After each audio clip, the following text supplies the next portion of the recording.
पण पहिला आपण करूया रिशाद मसाला. चला आपल्या किचनमध्ये मी माझ्या स्टाईलमध्ये दाखवते. खूप टेस्टी असा हा मसाला होतो. हा मसाला तुम्ही महिना 2 महिना फ्रीजमध्ये ठेवला तर वापरू शकता. जेव्हा हवं तेवढा मसाला काढला आणि मग त्याच्यापासून तुम्ही नॉनव्हेज रेसिपीज, व्हेज रेसिपीज बनवू शकता. पहिला आपल्याला 1 इंच आलं घ्यायचं आहे, 20-25 पाकळ्या लसणाच्या, 1 मोठा चमचा जिरं, दालचिनीचे 1-2 इंच दालचिनी असं समजा, 1 अर्धा चमचा मिरी आणि 4च लवंगा घ्यायचे आहेत. लवंग जास्त घ्यायची नाही. हे घालूया.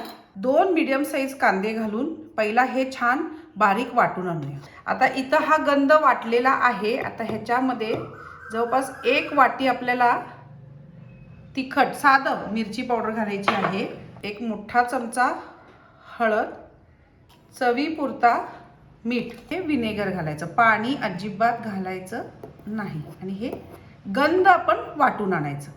आता ते जेवढं अर्धा वाटी विनेगर दाखवलं तेवढं सगळं घालून हा मसाला आहे बघा, हा असा गंध तयार करायचा.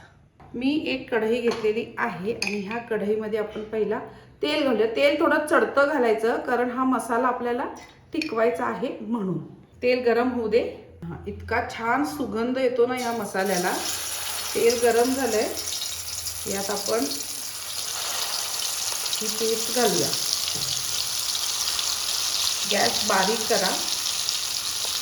मीडियम टू लो फ्लेमवरती आपल्याला हा मसाला भाजून घ्यायचा. आता ह्याच्यामध्ये छान तेल सुटेपर्यंत, आता हे तेल पहिला ह्या मसाल्यात मिक्स करायचं, तेल गायब होईल आणि मग पुन्हा तेल सुटेपर्यंत आपल्याला हा मसाला छान परतून घ्यायचा आहे. हे असं तेल पूर्ण गायब होतं.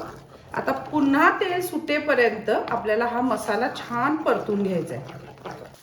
आता इथं बघा मसाल्याला आपल्या तेल सुटायला लागलं. हे साईडनं दिसतंय, क्लोजअप घ्या जरासं. हे बघा साईडनं असं तेल दिसायलंय ना, हे बघा. हां, असं तेल सुटलं की समजायचं आपला मसाला जो आहे तो छान तयार झालेला आहे. आता गॅस बंद करू